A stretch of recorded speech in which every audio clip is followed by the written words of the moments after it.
Hello there, lovely people. It's Alex from Nintendo Life here, and today I'm going to help any of you out there just starting up with Stardew Valley for the very first time. Now, these are very early beginner tips and tricks, so if you're an experienced player, you'll probably scoff at how simple these are. But you know what, I don't care, I'm doing it anyway. But anyway, enough waffling, let's dive right into things. Make sure you buy all the seeds you can on your first day. You start with 500 gold, and you're going to need to spend every last coin of it on seeds. Seriously. Early on, this is easily the best way to make money, and faffing around with other methods will just waste a lot of time. Make sure they're planted in tilled soil and watered every day, and to be honest, it might be best to go for something like parsnips, or something else that grows in just a few days, otherwise you're going to be waiting for ages. And then, every day, once they've been watered, make sure you do that first. You can then just head off and do whatever you like. Rest assured, your money's making itself for you. Early on, it can be really useful to rummage through the bins for stuff, as disgusting as it sounds. Generally, you won't find much, and as you can probably tell from the footage, I couldn't find anything when I was recording, but I have found stuff, I absolutely guarantee it. It can give you a good little bit of extra cash when you're starting up for the first time, but just don't let anyone see you. That inventory space of yours will fill up faster than you could possibly believe,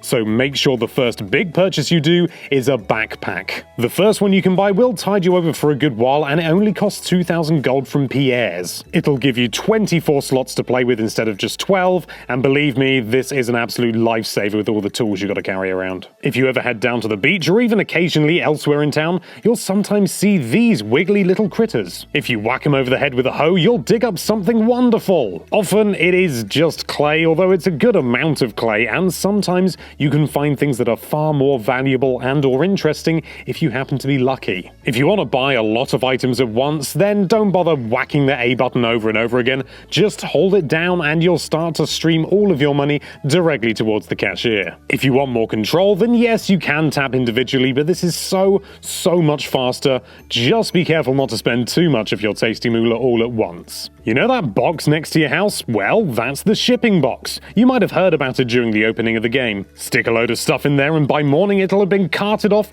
and you'll be left with a load of lovely gold. If you're afraid you might get less money for stuff you throw in as opposed to selling it directly to a shop, you needn't. All prices paid through this box are exactly the same as everywhere else. The only disadvantage of using this box is you'll have to wait for your money to come through rather than getting it immediately as you would do from a shop. Go into the options menu and turn on Always Show Tool Hit Location and Placement Tile Indicator.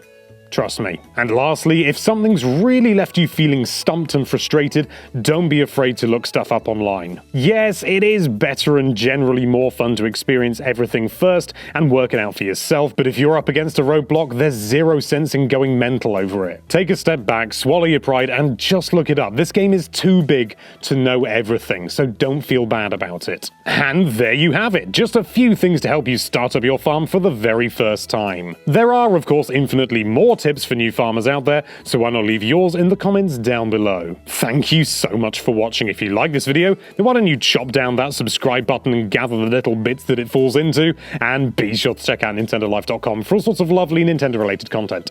Thank you again for watching. Bye bye.